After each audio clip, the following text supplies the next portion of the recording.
अगर तुम सुनना ही चाहते हो तो सुनो।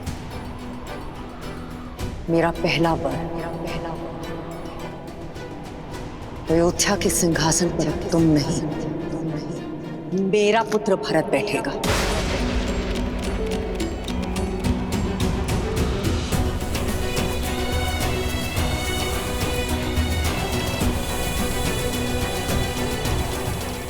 बस इतनी सी बात मां। इसके लिए आपने अपना वरदान व्यर्थ कर दिया। मुझसे बोला होता मां आपने,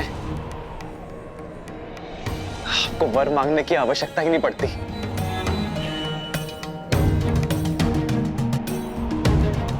मेरा भरत राजा बने, इससे किसी को क्या आपत्ति हो सकती है मां?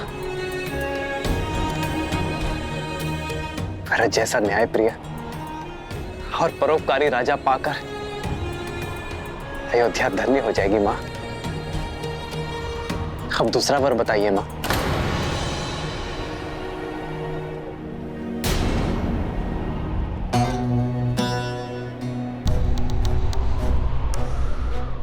मेरा दूसरा वर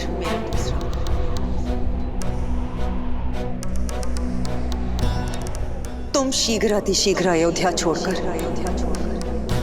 14 वर्षों के लिए वनवास चले जाओ।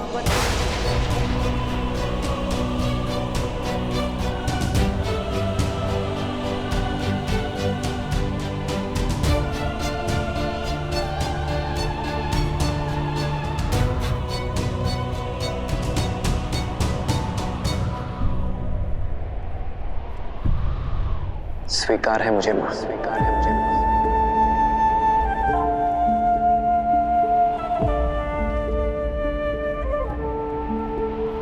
हाँ, थोड़ा कष्ट होगा।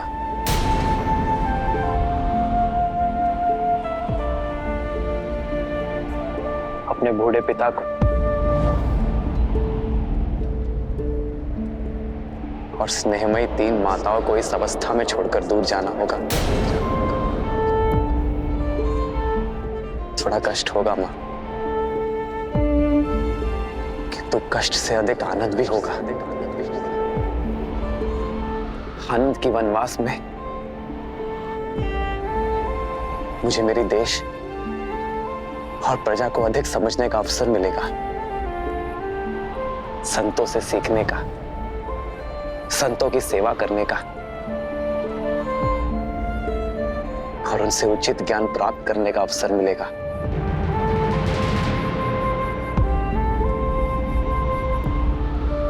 अपने पिता के वचनों का मान रखने का गर्व मिलेगा।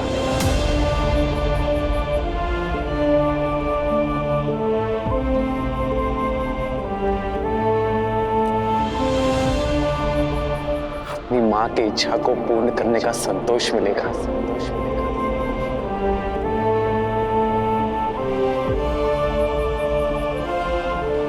मेरे भरत को राजपथ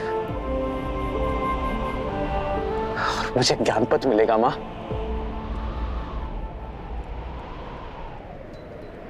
मां, ये वर मांगकर आपने इस राम की झोली में आनंद और सुख भर दिया है मां।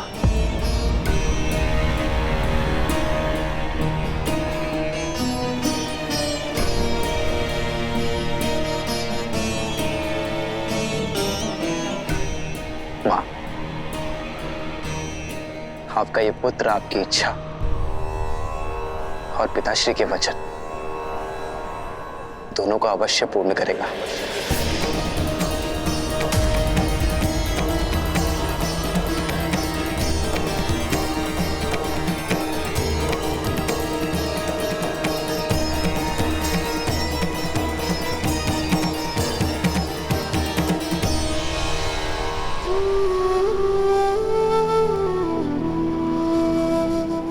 पिताश्री, बस इतनी सी बात पर व्यथित हो गए आप? विश्वास नहीं था अपने राम पर?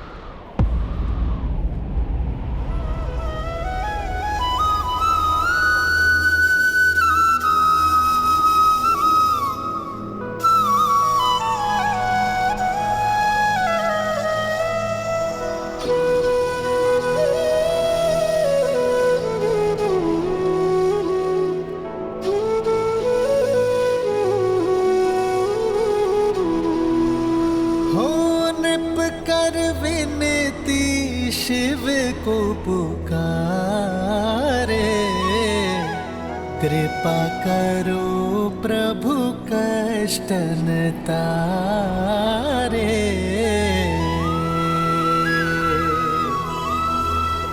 आशुतोष तुम जग पालनहारी, दीन दुखी मैं अवध बिहारी।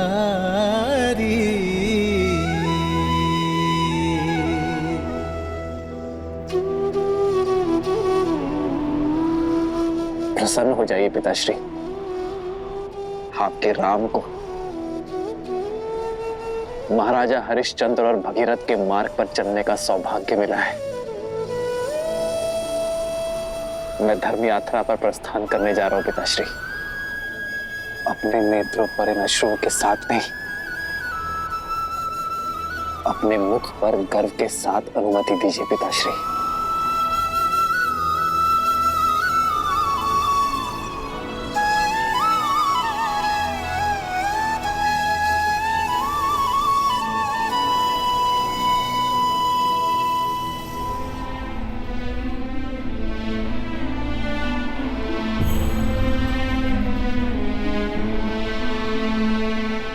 अमात्य सुमंत्र,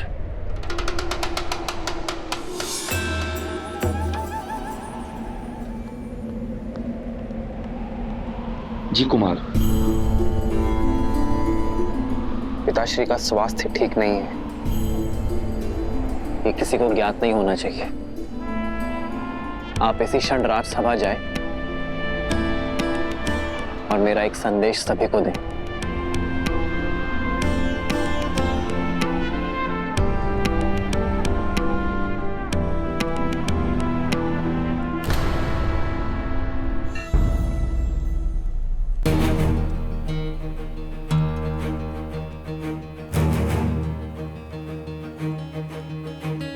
महाराज अभी तक नहीं आए? बात कुछ गंभीर प्रतीत होती है।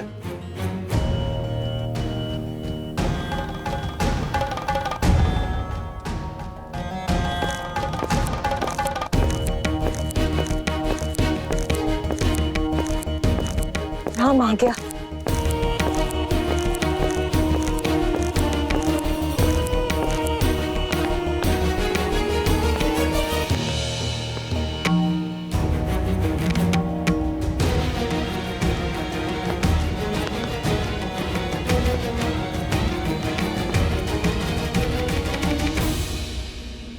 आप सभी को खेद सहित सूचित किया जाता है कि किसी विशेष कारणवश कुमार राम का युवराज्याभिषेक स्थगित किया जाता है।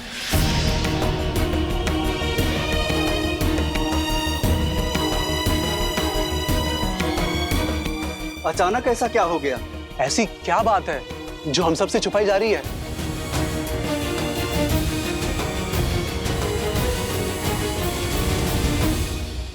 महाराज दशरथ और कुमार राम का विनयपूर्वक आग्रह है अपनी प्रजा से कि आप सब अपने अपने घरों की ओर प्रस्थान करें। उचित समय पर आप सबको संबोधित किया जाएगा।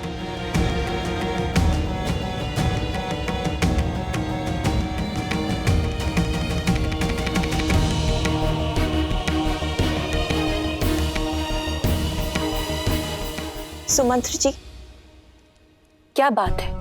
सब ठीक तो है ना? क्यों बुलाया राम को महाराज ने? क्या हुआ है वहां? आप मौन क्यों हैं? सत्य बताइए सुमंत।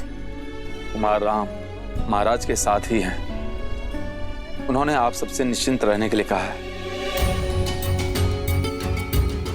मैं स्वयं उनसे मिलकर आती हूँ। जी मां, चलिए। ठहरिए।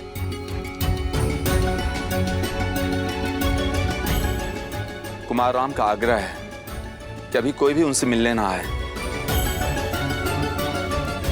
कुछ समय में वे स्वयं आकर आप सबसे बात करेंगे, आपको सब कुछ समझाएंगे।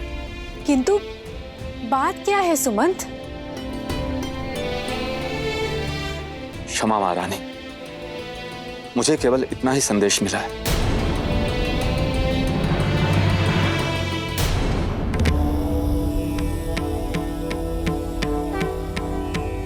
क्या सोच रही हैं देवी? यही महादेव कि जीवन ऐसा क्यों है। मनुष्य जब सुख और आनंद के शिखर पर होता है तब दुख और विपदा की खाई उसके सामने क्यों आ जाती है। जीवन है, इसीलिए ऐसा है। हृदय की प्रत्येक धड़कन के पश्चात एक विराम आता है। प्रत्येक श्वास के पश्चात निश्वास आती है। श्रीमद् रामायण भी संसार को यही समझाती है कि यदि व्यक्ति के जीवन में कोई आपदा आती है तो वो साथ में दो अवसर भी प्रदान करती है। हार जाओ या पार जाओ। यूं समझ लीजिए देवी कि कई बार जीवन यात्रा में व्यक्ति के समक्ष मानो संकटों का एक बड़ा सा पर्वत आ खड़ा होता है। किसी प्रकार से वो उस पर्वत को पार कर लेता है तो क्या देखता है कि सामने एक अत्यंत गहरी खाई है। भरसक प्रयत्न करके वो उस खाई को पार करता है तो देखता है कि सामने पहले से भी कहीं ऊंचा एक और पर्वत खड़ा है। अब ऐसी विषम परिस्थिति में वो किस विकल्प का चुनाव करेगा, ये चयन उस मनुष्य का ही है। श्री राम के जीवन में भी ऐसी ही दुविधा आई, परंतु उन्होंने हार जाना नहीं, पार जाना चुना।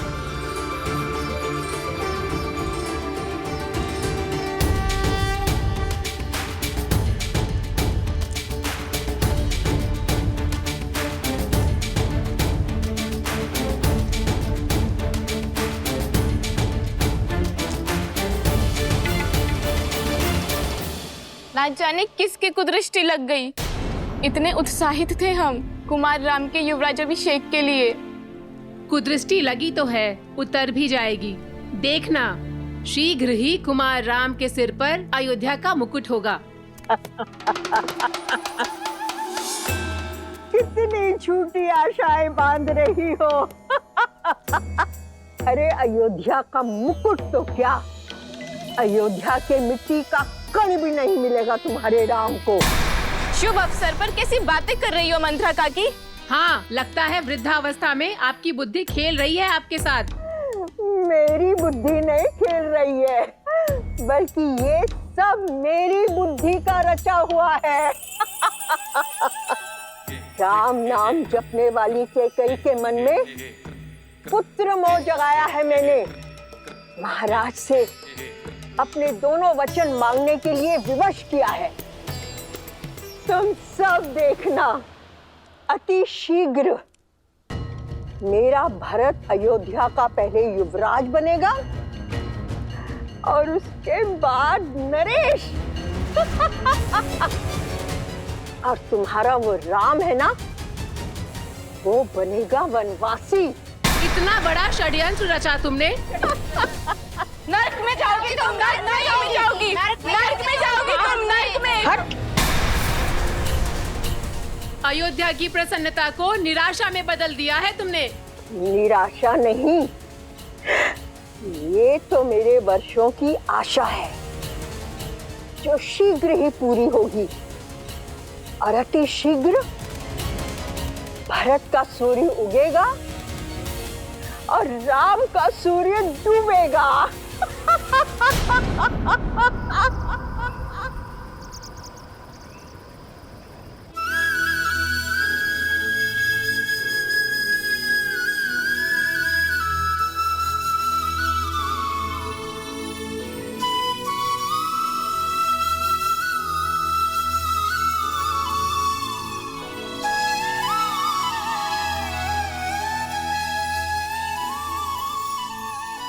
माँ,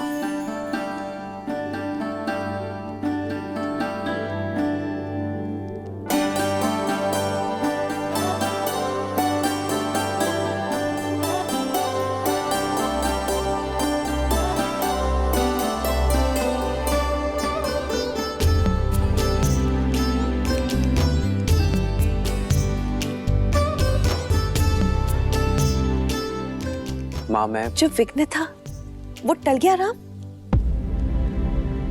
हाँ माँ,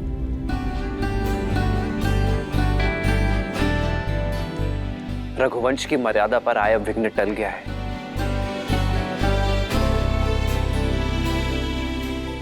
युवराज अभिषेक होगा, आपके पुत्र का ही होगा माँ।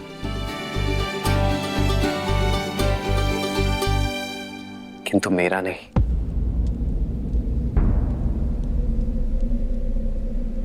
मेरे भाई भरत का होगा।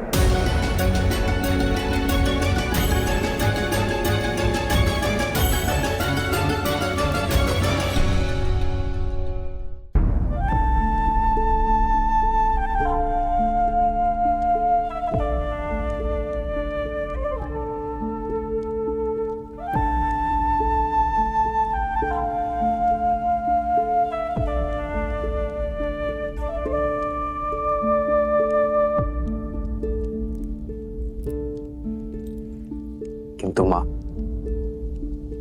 अयोध्या के राज सिंहासन से भी बहुत बड़ा वरदान मिला है मुझे।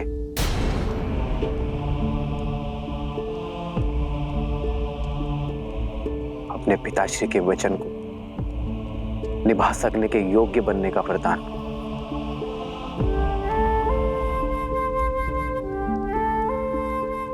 मां कैकेयी की इच्छा को पूर्ण करने का वरदान। रघुकुल की रीत निभाने का वरदान। पितामह हरिश्चंद्र के पथ पर चलने का वरदान। और सबसे बड़ी बात मां, संतों की सेवा करने का वरदान। उनसे उचित ज्ञान और सीख पाने का वरदान। और ये वरदान क्या है आर्य?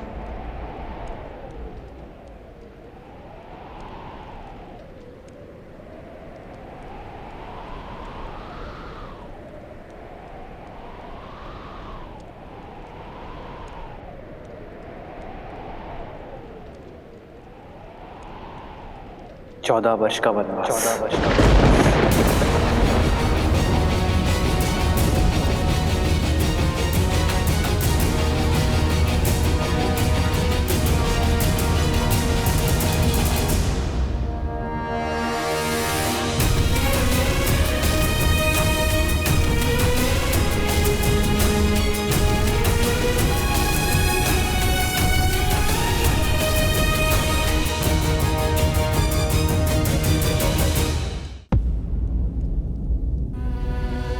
मां होने के नाते कैकेयी ने अपने पुत्र भरत का सोचा।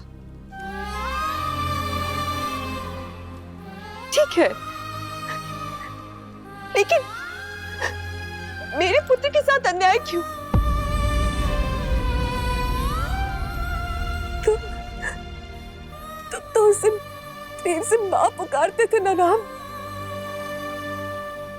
चना नहीं, चन्नी से ज्यादा माना था तुमने उसे। सदा सदा मुझसे पहले तुमने उसका आशीष लिया और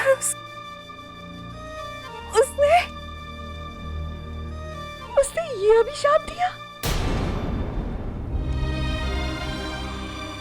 इतिहास कभी क्षमा नहीं करेगा उसे, ना मैं कभी क्षमा करूंगी। मैं नारायण से प्रार्थना करूंगी।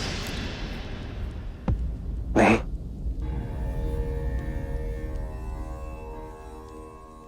मां कैकेयी पर क्रोध ना करना। उन्होंने तो मुझे जीवन का उचित अर्थ सीखने का अवसर दिया है। मां कैकेयी ने मुझे राज सिंहासन और राजनीति के चक्रव्यूह से मुक्त कर दिया है मां।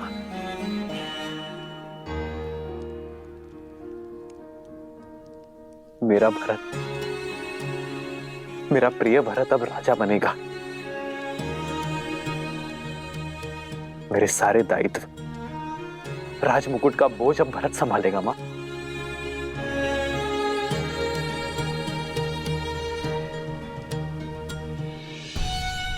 मां कैकेयी आपसे छोटी है ना, आपसे कम संभाले ना।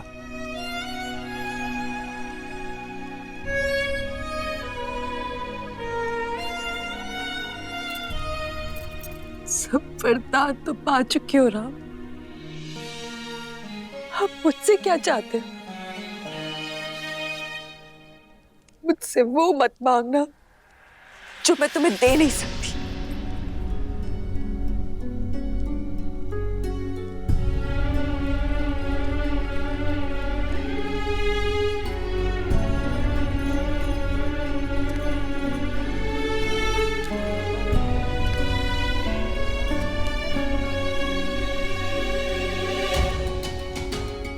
मैं वही मांगने आया हूं मां, जो आप मुझे नहीं देना चाहती।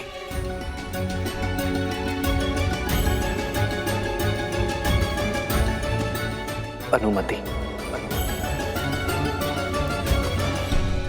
वन में जाने की।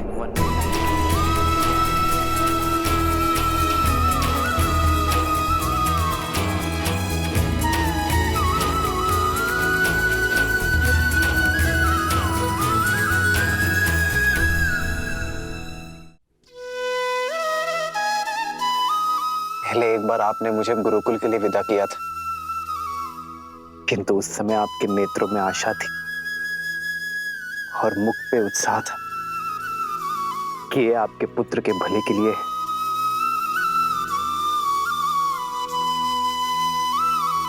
आज भी ऐसी स्थिति है मां, किंतु इस बार पुत्र का हित पहले से बड़ा है मां।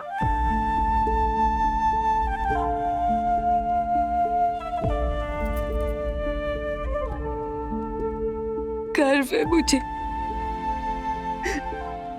गर्व है मुझे अपने पुत्र पर कि उसने मेरी कोख का सम्मान बढ़ा दिया।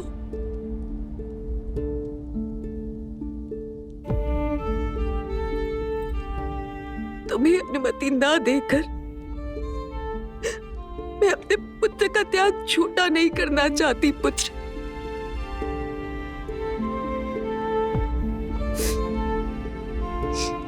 तुम्हें अनुमति है,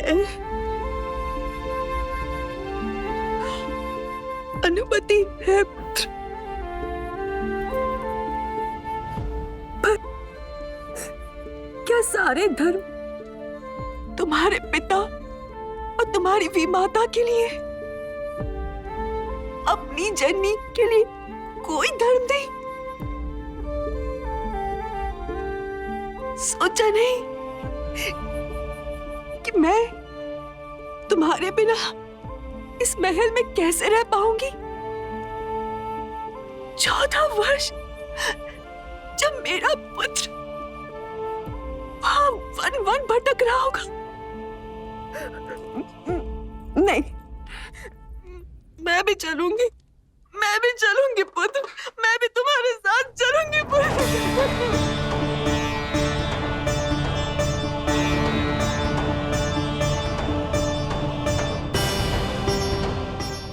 मां,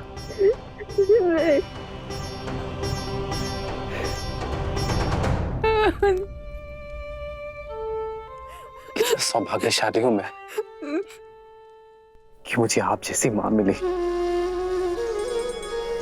जिस मां ने मुझे धर्म के मार्ग पर चलना सिखाया।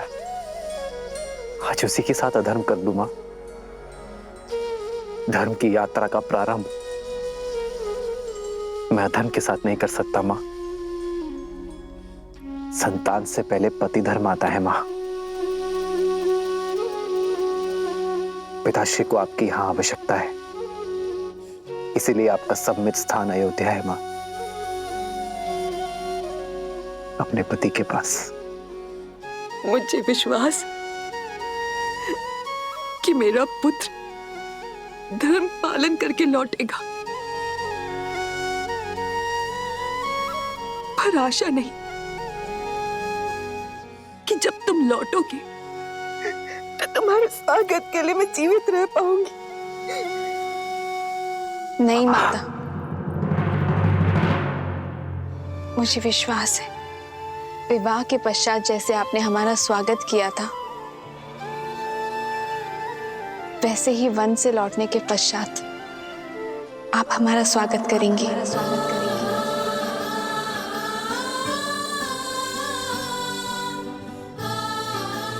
सीते,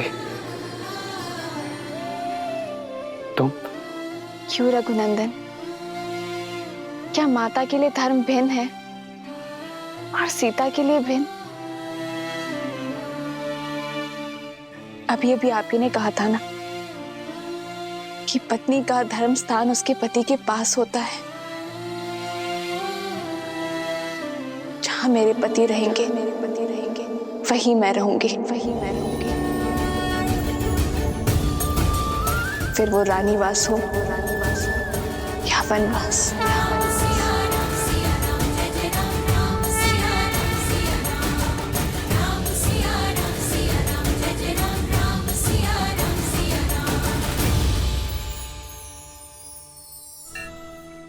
नहीं पुत्री, तुम नहीं जा सकती। तुम अयोध्या की कुलवधू हो। तुम कोई वनवासनी नहीं हो सकती।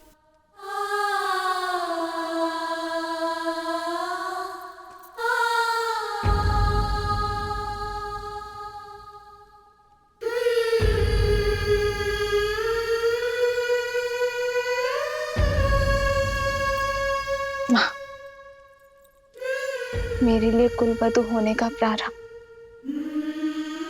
श्री राम से विवाह होने के पश्चात हुआ था ना। पत्नी धर्म निभाए बिना कुल धर्म कैसे निभा पाऊंगी माँ?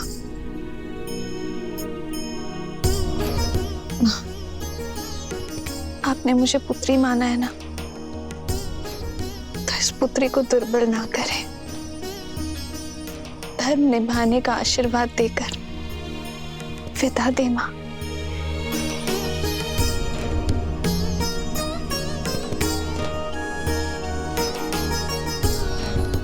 वनवास का आदेश केवल मेरे लिए है सीता।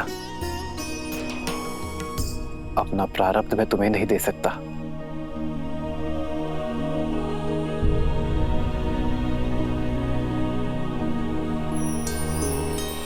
सत्य कहा आपने आर्य। वनवास जाने का आदेश केवल श्री राम को है, रे श्री राम को। पर ऐसे में यदि आप अपना आधा भाग यहाँ अयोध्या में छोड़कर चले जाएंगे, फिर आप रघुकुल की मर्यादा कैसे निभाएंगे आर्य? प्रारब्ध से बड़ा संबंध वो है जिसमें हम जुड़े हैं आर्य। यदि मैं शरीर हूं तो आप आत्मा है, और ऐसे में हम भिन्न भिन्न कैसे रह सकते हैं आर्य?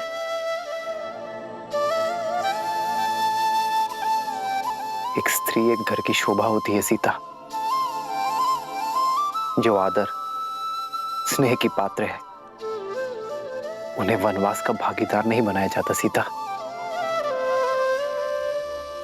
अयोध्या का वैभव छोड़ वन के अभावों में तुम कैसे रहोगी सीता?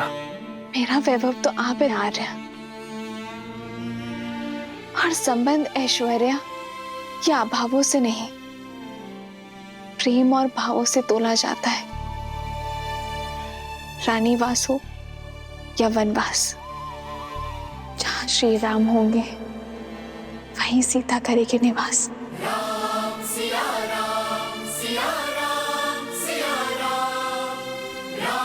इस मार के हर पग में तुम्हें दुख के कांटे मिलेंगे सीता।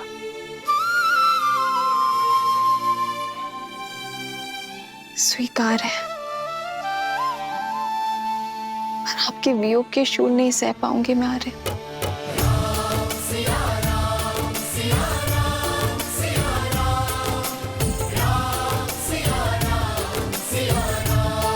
किंतु मिथिला नरेश को मैंने वचन दिया था सीता कि उनकी पुत्री को सदा सुरक्षित रखूंगा। माता सुनैना को भी आश्वस्त किया था मैंने कि उनकी पुत्री को कभी दुख नहीं दूंगा। अगर तुम्हें वनवास ले गया तो उनका सामना कैसे कर पाऊंगा मैं सीता? वही तो दशरथ नंदन, वन जाकर आप अयोध्या में मेरी रक्षा कैसे कर पाएंगे? और संतों के संग से मुझे वंचित करके दुख दे पाएंगे आप?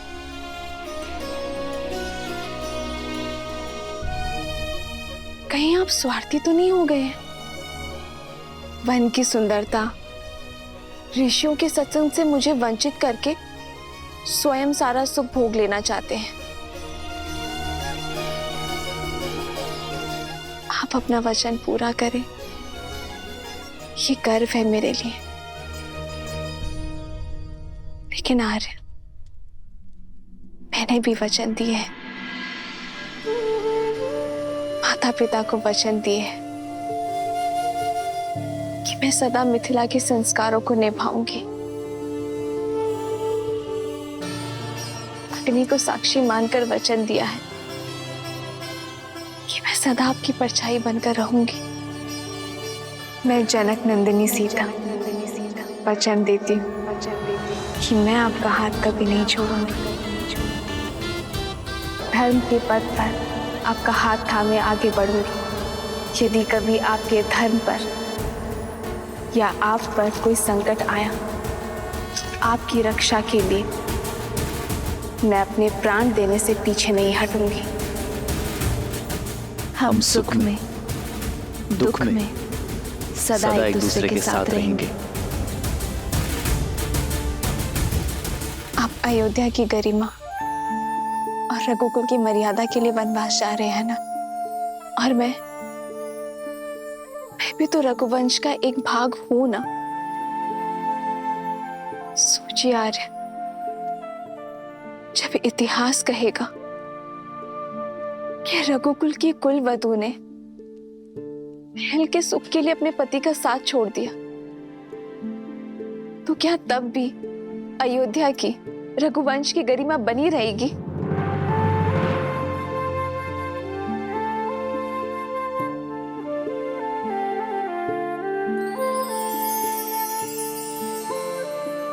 निरुत्तर कर दिया तुमने मुझे सीता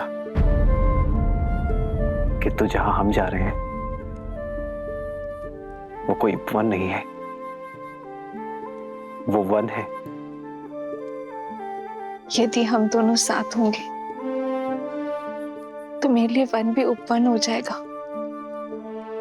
आप ही ने तो कहा था ना कि इस संबंध में हम दोनों बराबर होंगे, पद में, सम्मान में, अधिकार में। फिर दायित्व निभाने में आप मुझे कम कैसे आंक सकते हैं? एक है पौरुष, एक समर्पण, एक है रूप तो दूजा दर्पण। एक है पौरुष, एक समर्पण, एक है रूप तो दूजा दर्पण। जन्म जन्म का है ये संगम, राम रतन एक माता अपने पुत्र का विवाह इस आशा से करती है कि जब वो नहीं संभालने के लिए होगी तब उसकी पत्नी उसका साथ देगी। अपने स्वार्थ में मैं ये माता का कर्तव्य भूल गई थी, पर अब मैं तुम्हें नहीं रोकूंगी सीता। तुम्हारा स्थान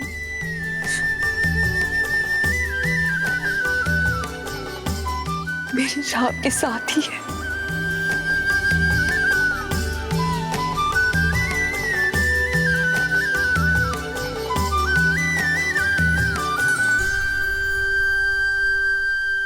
मैं भली भांति जानता हूं कि ये षड्यंत्र किसने रचा है। मां, पुत्र, बस एक क्षण मेरी बात सुनो। ये समय सुनने का नहीं है माता, कर्म करने का समय है मां। लक्ष्मण!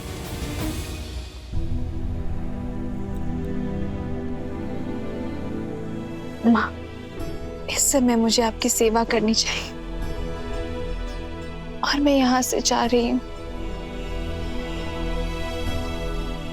इस अपराध के लिए मुझे क्षमा करना माँ। धर्म के पथ पर जा रही हूँ, मन में ग्लानि नहीं, प्रेम लेकर जाओ।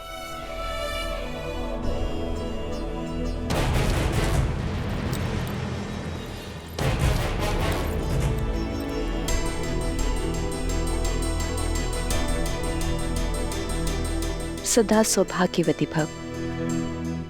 अद्भुत भैया, अद्भुत।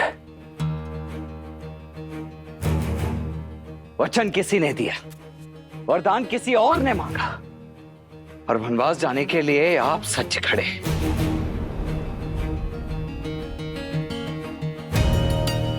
जिसने वचन दिया है वो हमारे पिता है लक्ष्मण, और जिसने वरदान मांगा वो हमारी माँ।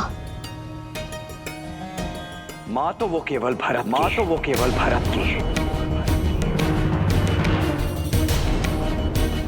इसीलिए अपने पुत्र के लिए मांगा राजपाट, और अन्य के लिए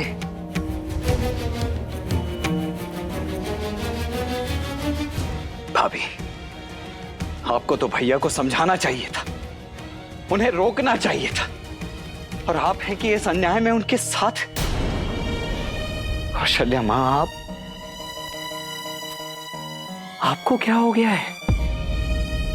आप आशीर्वाद देकर इन्हें विदा कर रही हैं। ये अयोध्या में हो क्या रहा है? परंतु ये लक्ष्मण मौन नहीं रहेगा। मैं भी देखता हूं मेरे रहते अयोध्या में ये अनर्थ होता कैसे। फिर चाहे उसके लिए मुझे अपने ये हाथ भरत की माता के रक्त से ही क्यों सनने ना पड़ जाएं।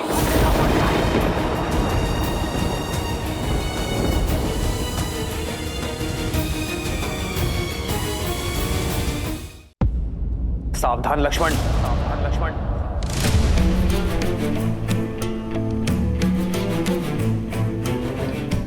भरत से पहले वो मेरी माता है। क्रोध में अपने मर्यादा की सीमा मत लांघो तुम। क्षमा करे भैया, परंतु किस सीमा की बात कर रहे हैं आप? वो सीमा जो आपकी कैकई माता पहले ही लांघ चुकी है।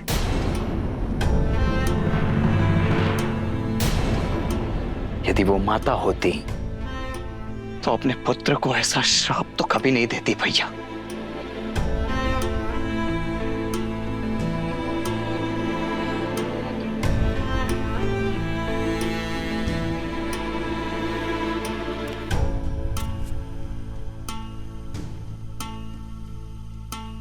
पिताश्री की भी यही आज्ञा है मेरे भाई। पिताश्री नहीं भैया, पिताश्री नहीं भैया, महाराज कहिए, महाराज कहिए।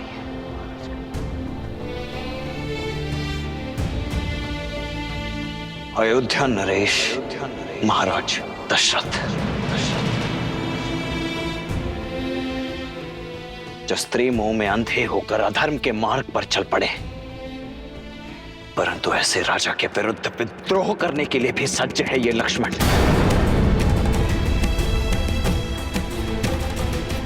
आप चिंता मत कीजिए भैया, आपकी सौगंध है मुझे। आपको और भाभी मां को अयोध्या के सिंहासन पर तो बिठा कर रहेगा ये लक्ष्मण, क्योंकि ये मात्र मेरी इच्छा नहीं, संपूर्ण अयोध्या का जनादेश भी है। लक्ष्मण, प्रतिशोध भी अपने आप में एक अधर्म है। अपनी चाह में कोई कुछ भी करे, मेरा लक्ष्मण मर्यादा से कभी नहीं गिरेगा, ये मैं जानता हूं। प्रतिशोध का पाप मेरा भाई कभी नहीं करेगा।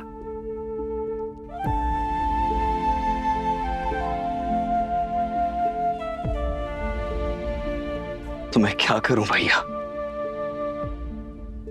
अपने भैया पर हो रहे अत्याचार को चुपचाप मौन होकर सहता रहूं? किसने कहा मेरे साथ अत्याचार हो रहा है लक्ष्मण? अत्याचार तो पिताश्री के साथ हो रहा है।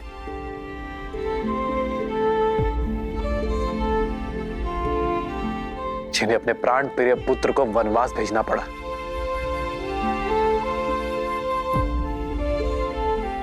सोचो मेरे भाई, क्या बीत रही होगी पिताश्री पर। वो ना अपनी दुख ना अपनी पीड़ा किसी से बांट सकते हैं, किंतु फिर भी अपने पिता धर्म को पीछे रखकर उन्होंने रघुवंश की मर्यादा निभाई है। तुम क्या चाहते हो लक्ष्मण? ऐसे पिता के लिए अपना पुत्र धर्म भूल जाऊं?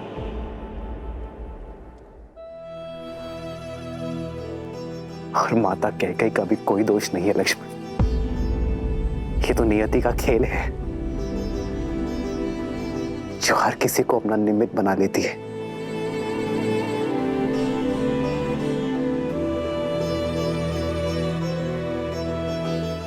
धर्म का मार्ग सरल नहीं होता लक्ष्मण, किंतु उचित अवश्य होता है। पितामह हरिश्चंद्र और भगीरथ ने जो धर्म के बीज बोए हैं उसे हरा हमें रखना है लक्ष्मण।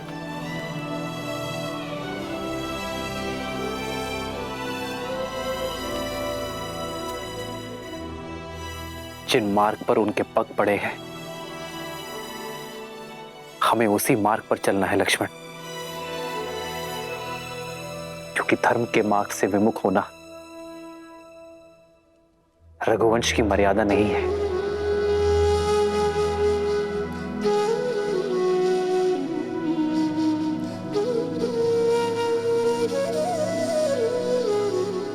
अपना ये धनुष अयोध्या के भावी राजा भरत की सेवा में उठाना लक्ष्मण,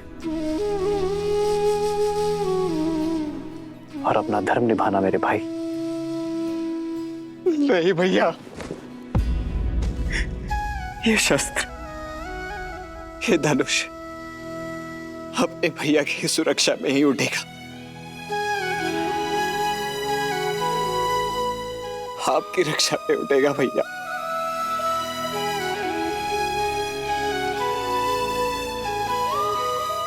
मुझे स्वयं से विलक मत कीजिए भैया, मुझे भी अपने साथ ले चलिए, ले चलिए मुझे भी। तो लक्ष्मण नहीं, यदि तुम चले गए तो अयोध्या को कौन संभालेगा लक्ष्मण? भरत शत्रुघ्न भी यहां नहीं है। पिताश्री को तुम्हारी आवश्यकता है लक्ष्मण।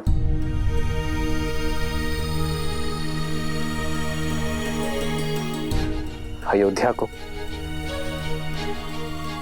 मेरे वीर लक्ष्मण की आवश्यकता है। और मुझे मेरे तो माता पिता बंधु सखा सब कुछ आप ही है ना भैया। मैं आपके बिना कैसे रह पाऊंगा? मैं नहीं रह पाऊंगा भैया।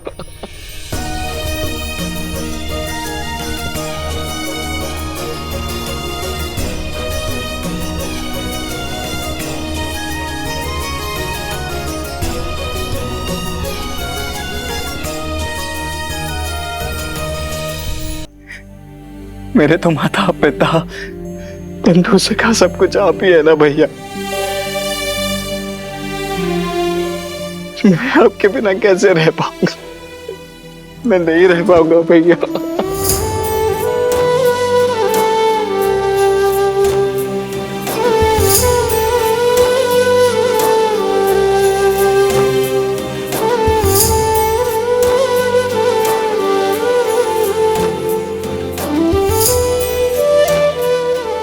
शांत हो जाओ।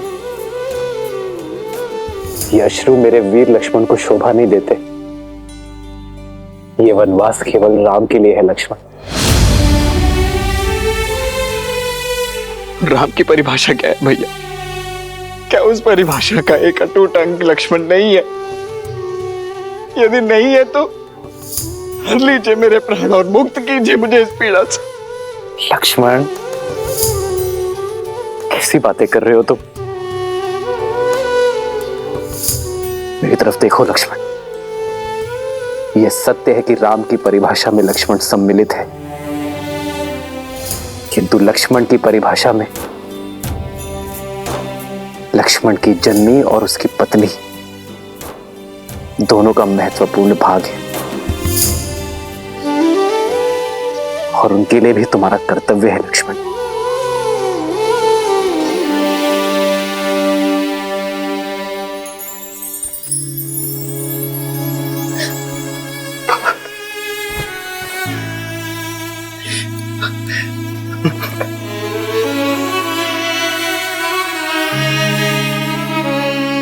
जाओ पुत्र, जाओ पुत्र, जाओ।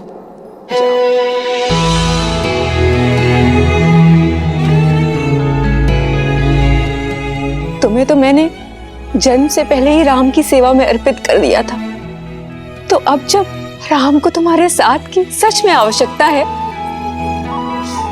तो ये मां कृपण कैसे हो सकती है?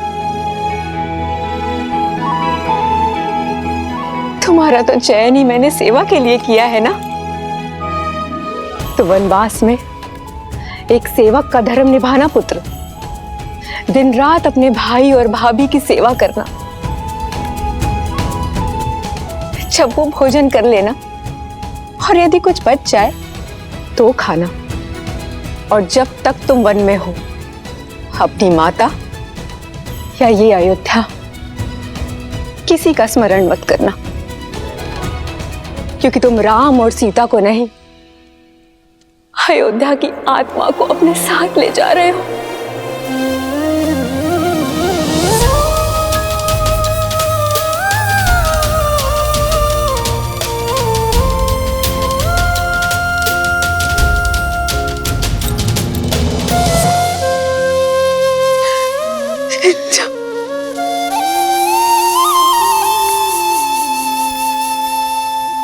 पिताश्री ने सत्य कहा है मां। मेरी मां सुमित्रा का हृदय सबसे बड़ा है। बड़ा है या छोटा, ये तो मैं नहीं जानती, लेकिन जितना भी है, इस हृदय में केवल तुम समाये हो राम। लक्ष्मण, सदैव अपने भैया की सेवा करना, जीवन भर उनका साथ निभाना, यही मेरा आशीर्वाद है और यही मेरी आज्ञा भी। जी माता।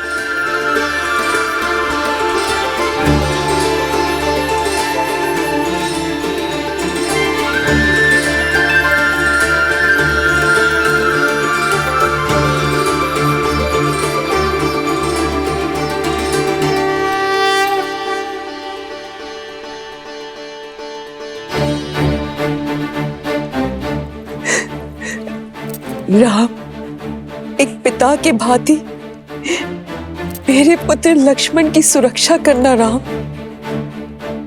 सुरक्षित मेरे पुत्र को पुनः मुझे लौटा देना।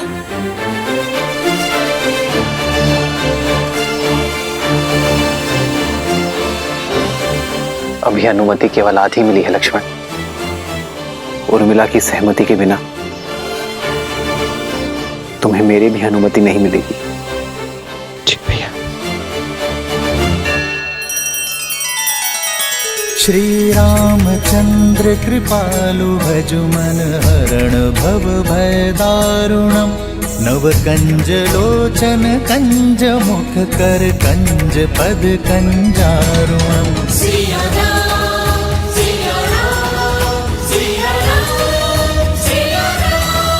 आदर्श और मर्यादा की है ये कथा महापावनम।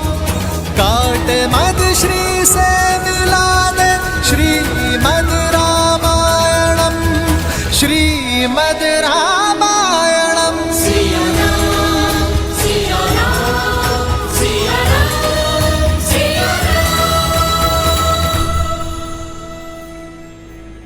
हमने जो सुना वो सत्य है क्या? श्री राम को वनवास और भरत को अयोध्या का सिंहासन दिया जा रहा है? हाँ, सत्य सुना है आपने। महाराज श्री राम के साथ ऐसा घोर अन्याय कैसे कर सकते हैं? विश्वास ही नहीं हो रहा है। षड्यंत्र है ये षड्यंत्र ही है भद्र, महारानी केकई का षड्यंत्र। मंत्रा के कहने पर ही उन्होंने महाराज को विवश किया। ये निर्णय लेने पर हम ये अनर्थ नहीं होने देंगे। हाँ हाँ, हम रोकेंगे श्री राम को। हम ये अन्याय नहीं चाहेंगे। हाँ हाँ, हम रोकेंगे श्री राम को। हम रोकेंगे श्री राम को।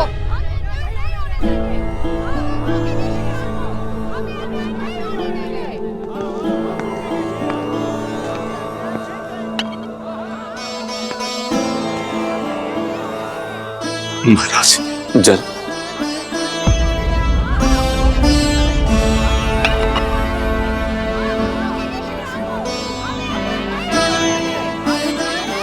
हाँ, हम रोकेंगे श्री राम को। केवल राम ही हमारे युवराज होंगे। महाराज के होते ये पाप हो कैसे सकता है? महाराज सुन रहे हैं महाराज, केवल आप ही नहीं प्रजा भी इस निर्णय से आहत है।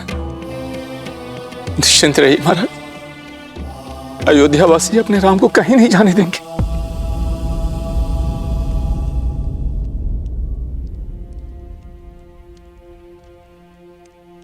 मैं वन में भैया और भाभी का दास बनकर अपना सेवक धर्म निभाने जा रहा हूं उर्मिला,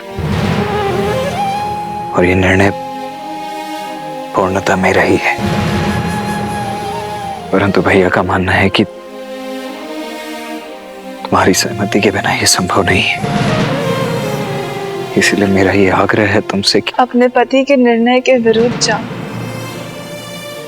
ये संस्कार नहीं मिले मुझे आर्य। आप अपना धर्म निभाइए, अवश्य निभाइए, किंतु मेरे धर्म का क्या?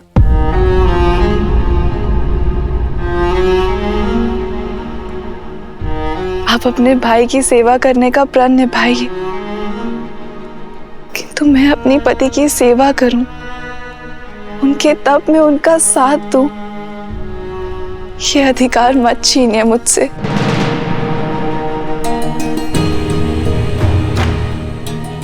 आप अपने भाई की सेवा करें ये उचित है, किंतु सीता दीदी भी मेरी बहन है। उनकी सेवा करने का अधिकार मेरा भी है। उर्मिला,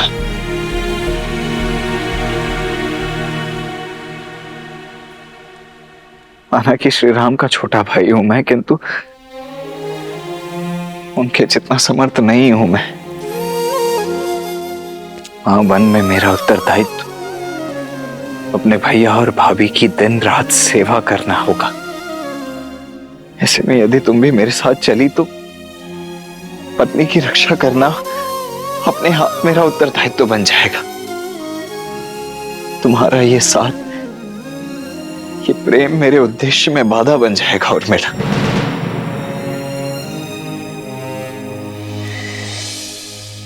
इस वनवास में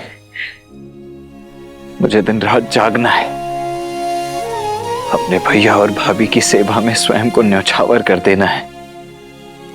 ऐसे में तुम्हारा मेरे साथ नहीं आ रहा।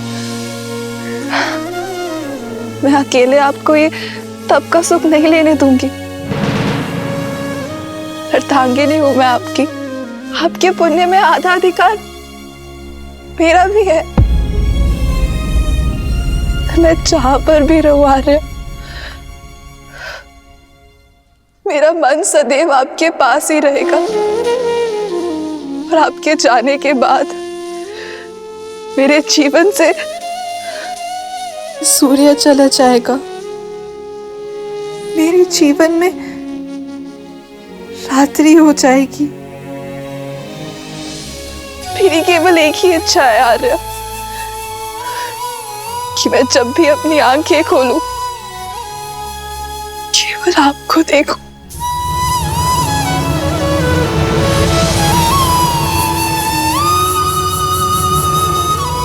उर्मिला,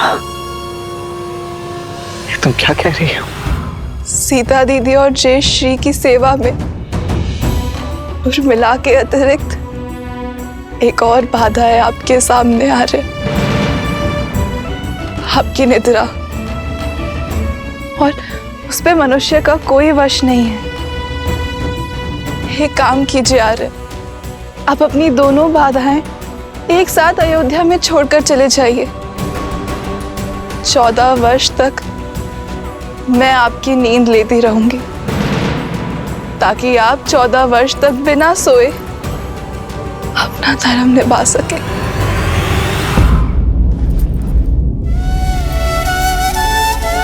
उर्मिला, त्याग की परिभाषा क्या होती है ये आज तुमने समझा दी। इन 14 वर्षों में प्रत्येक क्षण तुम्हें स्मरण करूंगा। ये वचन है तुम्हारे लक्ष्मण का।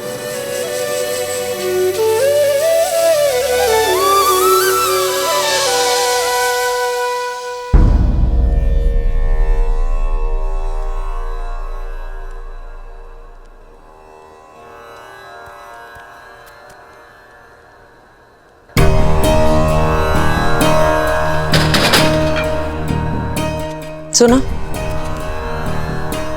दिन ढलने को है, कक्ष में दिए जला देना।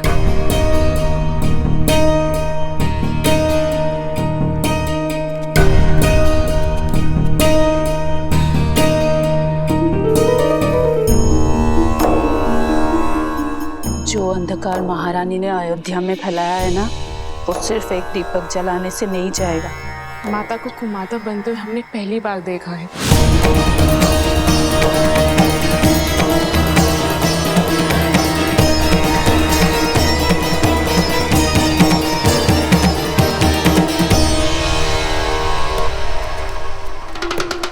दासी होकर ये उदंडता?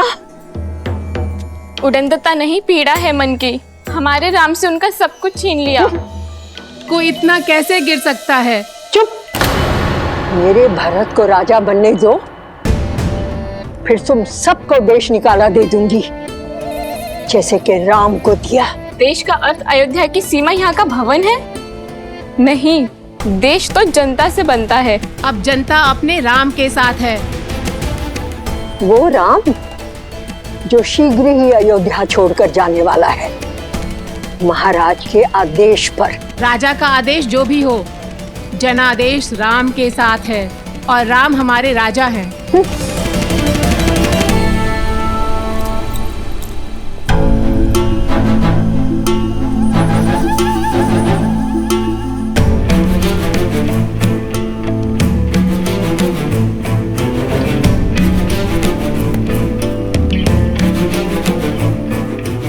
मन छोटा मत करो कैकई, इन तुच्छ दासियों की बात की क्या चिंता करना। नहीं मंत्र, राम सच में इनके मन में बसा है। अगर भरत का राज्य निष्कंटक करना है, राम को अयोध्या से निकालने से पहले अयोध्या वासियों के मन से निकालना होगा और उसकी राजा की छवि को बदलना होगा।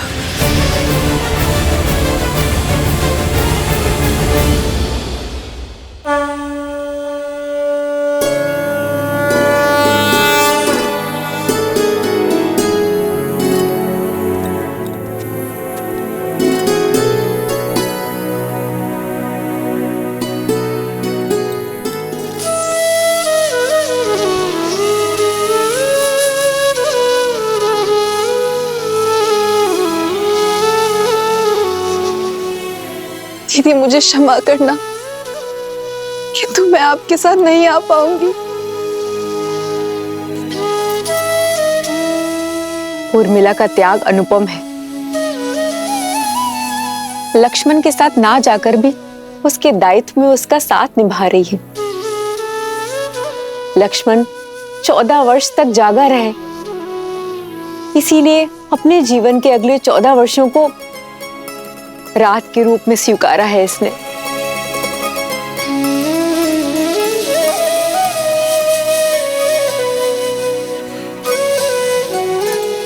तुम्हारा ये त्याग संसार कभी नहीं भूलेगा। तुम्हारा नाम सदा सर्वदा के लिए अमर रहेगा उर्मिला।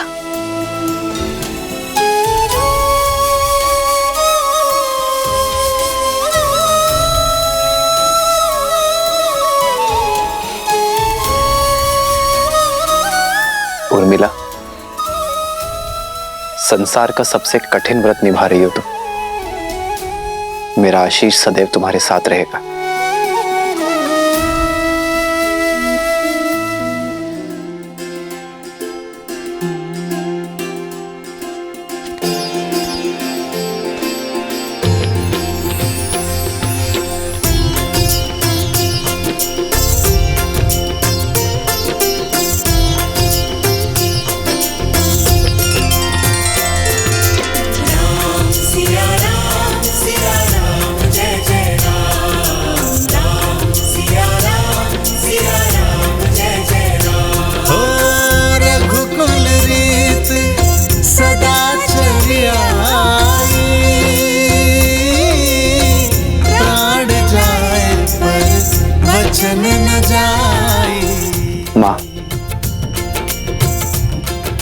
पिताश्री से विदा लेकर हम वन की ओर प्रस्थान करेंगे। मुझसे विदा नहीं लोगे राम?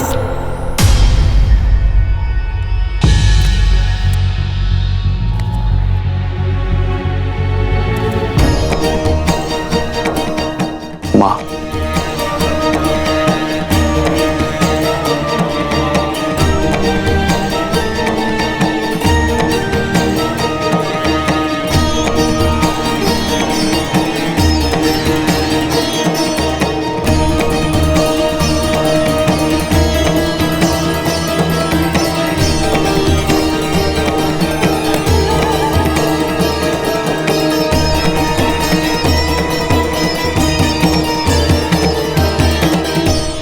महाराज का तुमसे मोह छूटे नहीं छूट रहा है। तुम्हारे आगे तो धर्म की परिभाषा तक भूल चुके हैं वो। अगर इस वेश में उनके सामने जाओगे तो कुल की गरिमा और अपना मान दोनों धूमिल कर बैठेंगे वो।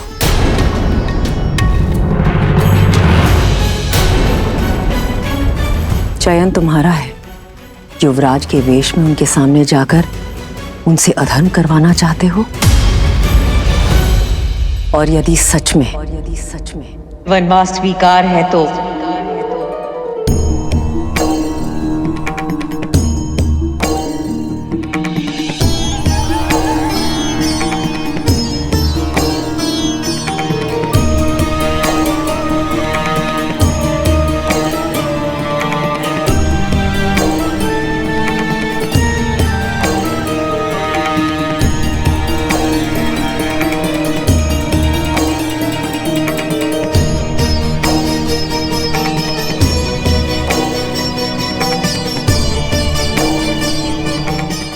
अपने ये वस्त्र त्याग कर भगवा ग्रहण करो, सन्यासी बन जाओ।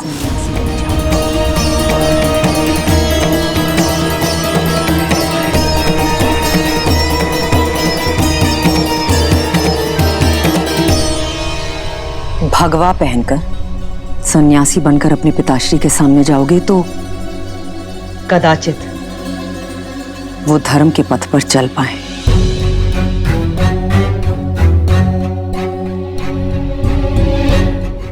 परिस्थितियां और कठिन मत करो राम। शीघ्र अतिशीघ्र अयोध्या से निकलो। जो आज्ञा माता। हम शीघ्र ही विदा लेंगे।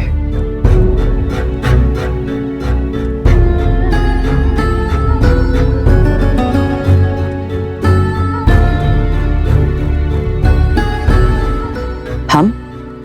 हाँ माता, सीता और लक्ष्मण भी मेरे साथ चलेंगे।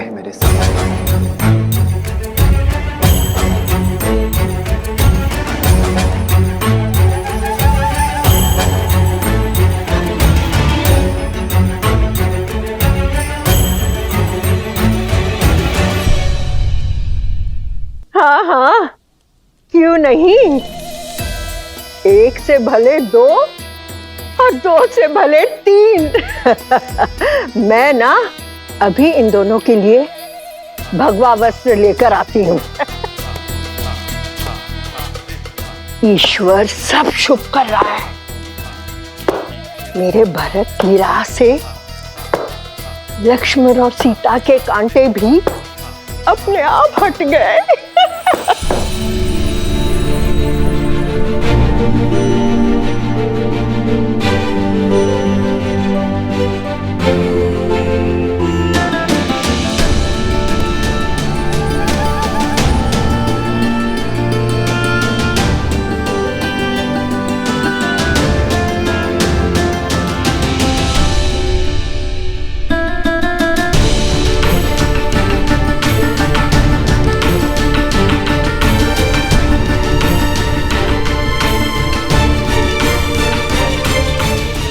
हमें आशीर्वाद दीजिए माता कि मैं पिताश्री का वचन और आपकी इच्छा दोनों को मन, कर्म और वचन से निभाऊं।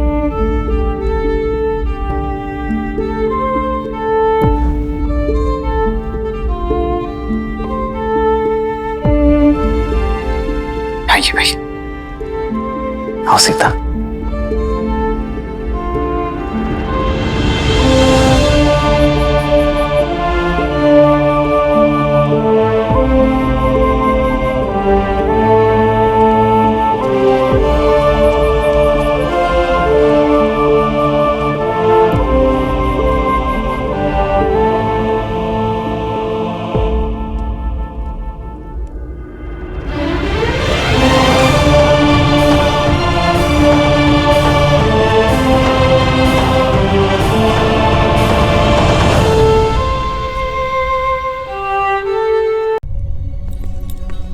तुम जो ये कर रही हो वो शुभ नहीं है केकई।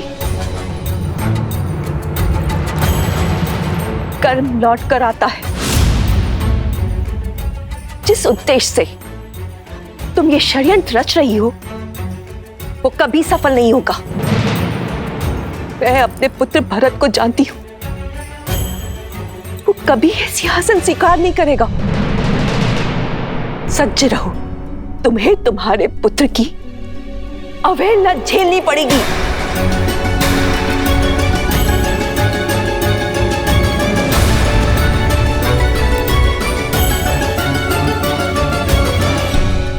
चलिए चौके वार्ता करेंगे महाराज से। उन्होंने इतना बड़ा अन्याय होने कैसे दिया? अरे ये सब किया धरा केकई का है। कुमार भरत के लिए श्री राम को वनवास करा दिया उन्होंने। ये सब नहीं होने देंगे हम अपने श्री राम को कहीं नहीं जाने देंगे। बिल्कुल। केकई के विरुद्ध हम क्यों करेंगे? रुक जाइए, शांत हो जाइए। क्रोध करने से कोई लाभ नहीं है। हम श्री राम से तर्क करेंगे, उन्हें समझाएंगे कि उनका निर्णय ना तो न्याय प्रिय है ना ही प्रजा को प्रिय है। जय श्री राम, जय श्री राम, जय श्री राम, जय श्री राम, जय श्री राम।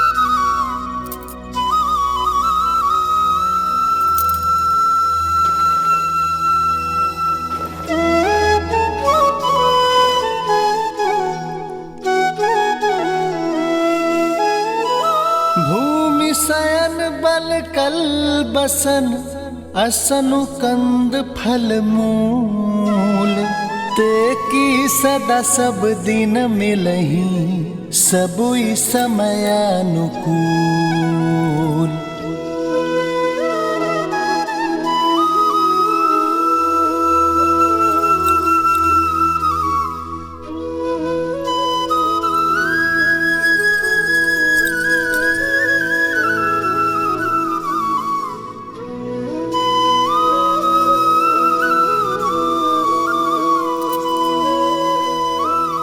दीदी, ये चूड़ामणि सौभाग्य का चिन्ह है दीदी, इसे रहने दीजिए।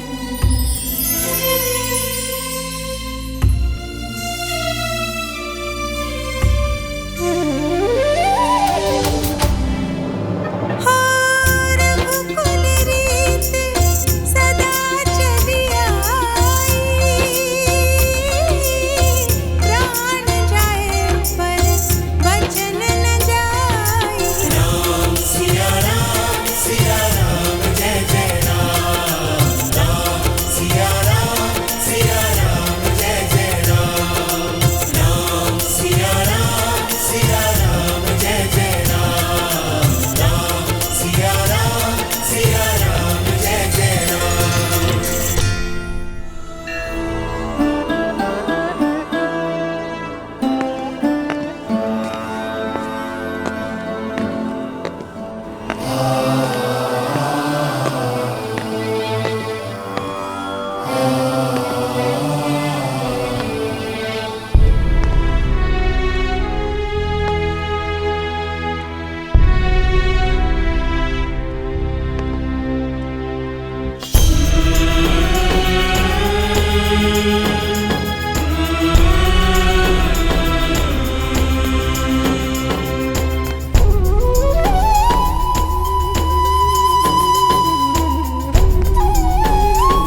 आज्ञा दीजिए पिताश्री। आपकी चिंता दूर हुई। मैं एकाकी वन में नहीं जा रहा हूं। सीता और लक्ष्मण भी मेरे साथ वन में वास करेंगे। धर्म की इस यात्रा के लिए आशीर्वाद दीजिए पिताश्री और प्रस्थान की अनुमति दीजिए।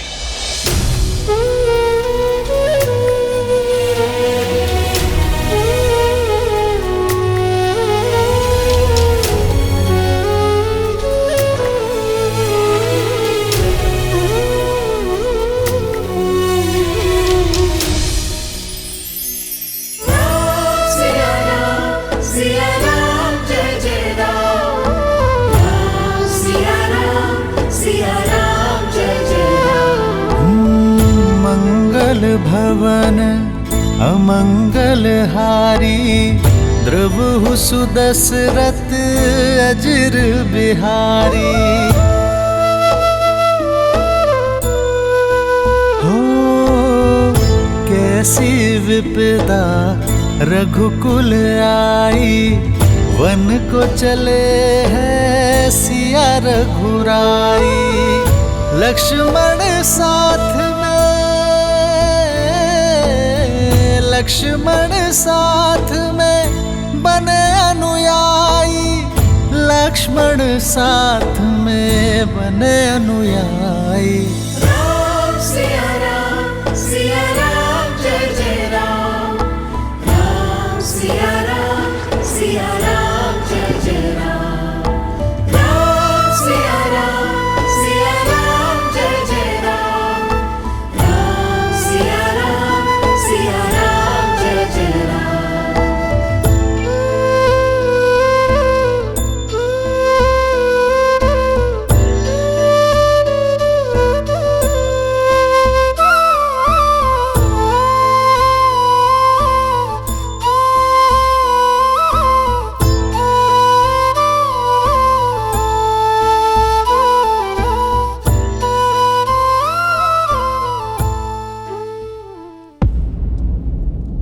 इतने क्रूर मत बनिए कुमार।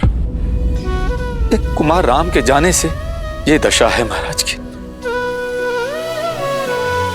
और ऐसे में आप भी, ये वियोग घातक होगा।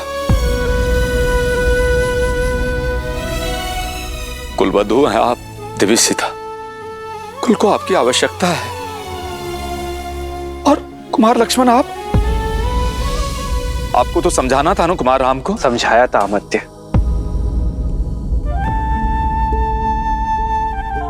राम का पूर्ण अर्थ समझाया था और इन्हें रोकने का प्रयास भी किया था, किंतु मैं भी निरुत्तर हो गया।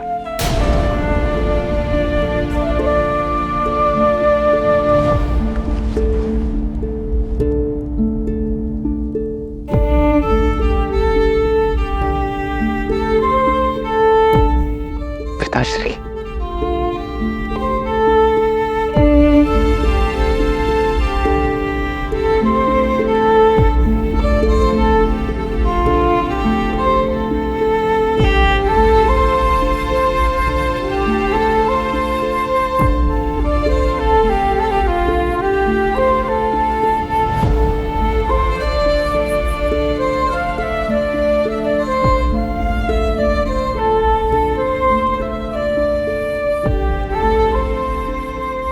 आपके चरणों की धूल की सौगंध है पिताश्री। ये राम आपको वचन देता है, रघुकुल की रीत बनी रहेगी। अपने राम को अब आज्ञा दीजिए।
तुमने दो अंधों के जीवन का सहारा छीना है।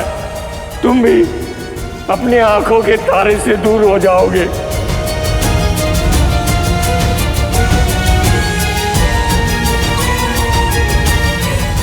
अपने धर्म रक्षक पुत्र के वियोग में तरस तरस कर मरोगे तुम।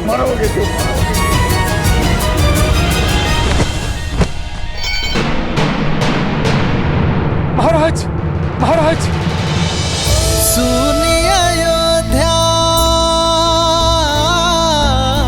सुनिए अयोध्या कर चले रघुराई, सुनिए अयोध्या कर चले रघुराई। राम सिया राम, सिया राम, जय जय राम। राम सिया राम, सिया राम, जय जय राम। राम सिया राम, सिया राम, जय जय राम। राम सिया राम, सिया राम, जय जय राम। राम सिया राम, सिया राम, जय जय राम। राम सिया राम, सिया राम, जय जय राम। राम सिया राम, सिया राम, जय जय राम।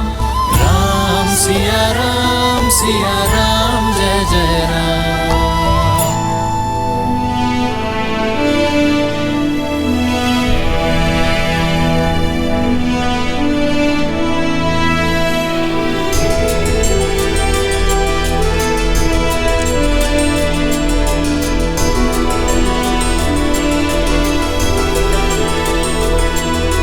जय श्री राम, जय श्री राम, जय श्री राम, जय श्री राम, जय श्री राम,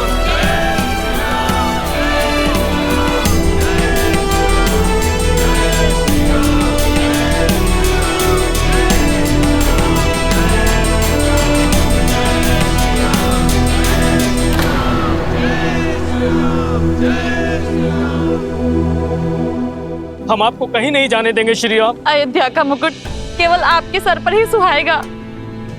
हमारे राजा श्री राम ही होंगे।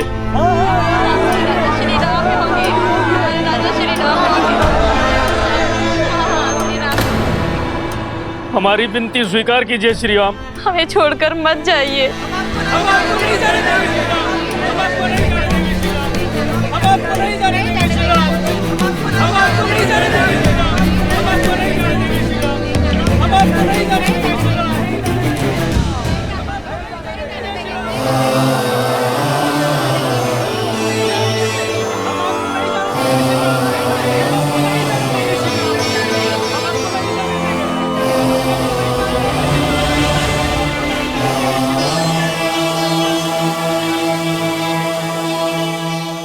महाराज, जनता कुमार राम के वनगमन का विरोध कर रही है।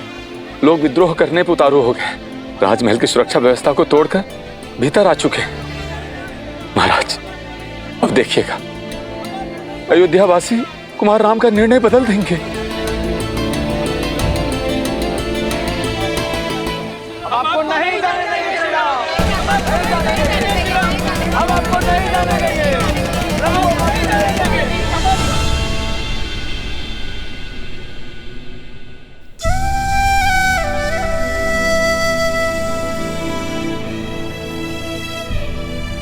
आप सभी के प्रेम और सम्मान के आगे मैं नतमस्तक हूं, किंतु बात धर्म की है, वचन की है, जिसे निभाने के लिए मुझे जाना ही होगा। धर्म? प्रजा के जनादेश का अपमान करना, एक स्त्री के मोह में प्रजा के साथ विश्वासघात करना, ये कहां का धर्म है? एक योग्य उत्तराधिकारी को वनवास के लिए भेजकर किसी और को प्रजा के माथे मर देना कौन सा धर्म है? ऐसा प्रतीत होता है कि वृद्धावस्था के कारण महाराज दशरथ की बुद्धि नष्ट हो चुकी है। मौन। मत भूलिए कि आप एक महान धर्मात्मा, रघुकुल के सूर्य और मेरे पिताश्री अयोध्या नरेश महाराज दशरथ की बात कर रहे हैं। कृपया अपने स्वर में सम्मान घोलिए। क्षमा करें कुमार, किंतु अयोध्या में हो रहे अन्याय को देखकर हमारे मन की पीड़ा मर्यादा की सारी सीमाएं तोड़ चुकी है। आप केवल महाराज दशरथ के पुत्र नहीं हैं, आप अयोध्या के राजकुमार हैं और हम सब आपकी प्रजा हैं। तो क्या हमारी इच्छा का सम्मान करना आपका धर्म नहीं है? ये अयोध्या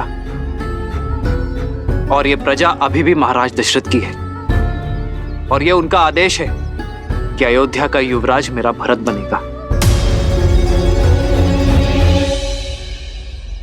तो एक पुत्र और अयोध्या वासी होने के नाते उनकी आज्ञा का पालन करना मेरा धर्म है। अपने तर्क से आप हमें मौन अवश्य कर सकते हैं राम, लेकिन हमारे मन के आवेग को नहीं। हम चुप नहीं रहेंगे।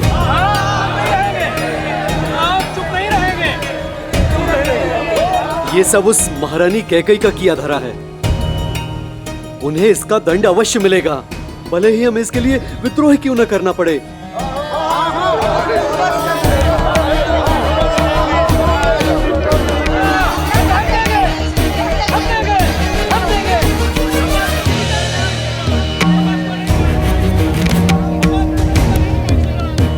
अरे कैकेयी, तुम यहाँ क्यों खड़ी हो?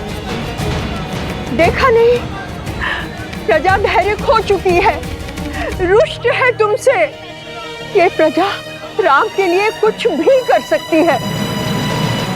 चलो भीतर चलो। प्रजा के रोष के भय से मैं राम को जाते देखने का सुख नहीं खो सकती। कैकेयी, आनंद तो तब आएगा ना जब भरत राजा बनेगा। समय उचित है, राम जा रहा है और महाराज का स्वास्थ्य ठीक नहीं है। कैकेयी, भरत के राज्यारोहण के लिए इससे अनुकूल समय तो हो ही नहीं सकता। मैं कहती हूँ बुलावा भेजो, बुलाओ भरत को।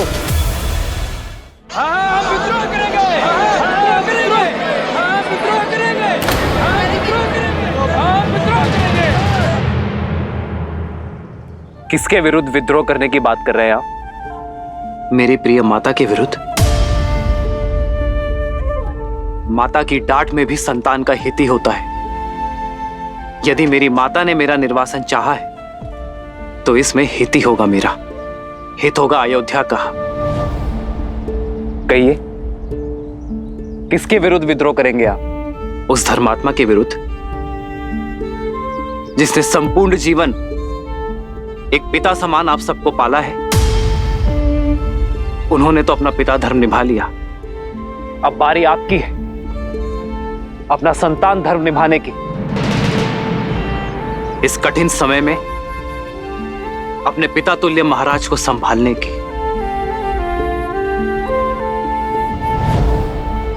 कितनी लज्जाजनक बात होगी ना अयोध्या के लिए, इतिहास के लिए, रघुकुल के लिए, कि जो अयोध्या आज तक बाहरी शक्ति से एक भी युद्ध नहीं हारी, वो अब अपने आप से ही युद्ध करेगा।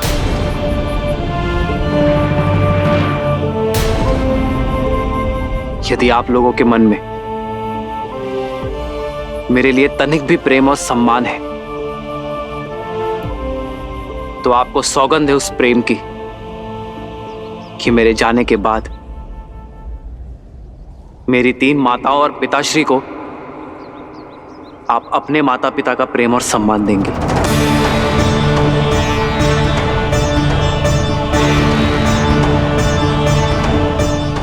मैं अयोध्या के, आपके मान की रक्षा के लिए वन में जा रहा हूं। मैं अयोध्या को धर्म में छोड़कर जा रहा हूं। मुझे वचन दे कि उसे लौटने पर भी मैं उसे वैसा ही पाऊंगा। वचन दे कि मेरी माता कैकेयी के तन और मान को कोई कष्ट नहीं पहुंचाएंगे आप।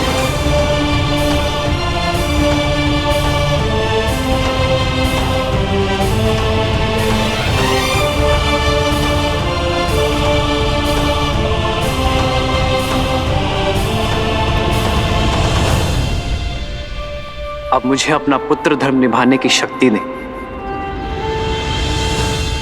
विदा दे अयोध्या। हो रघुकुल रीत सदा चली आई, प्राण जाए पर वचन न जाई। राम सिया राम जय जय राम, राम सिया राम जय जय राम, राम सिया राम जय जय राम, राम सिया राम जय जय राम। मत जाइए राम जी। प्रेम की घाट है भैया, ऐसे कैसे छूटेगी? ये लोग हमें ऐसे जाने नहीं देंगे।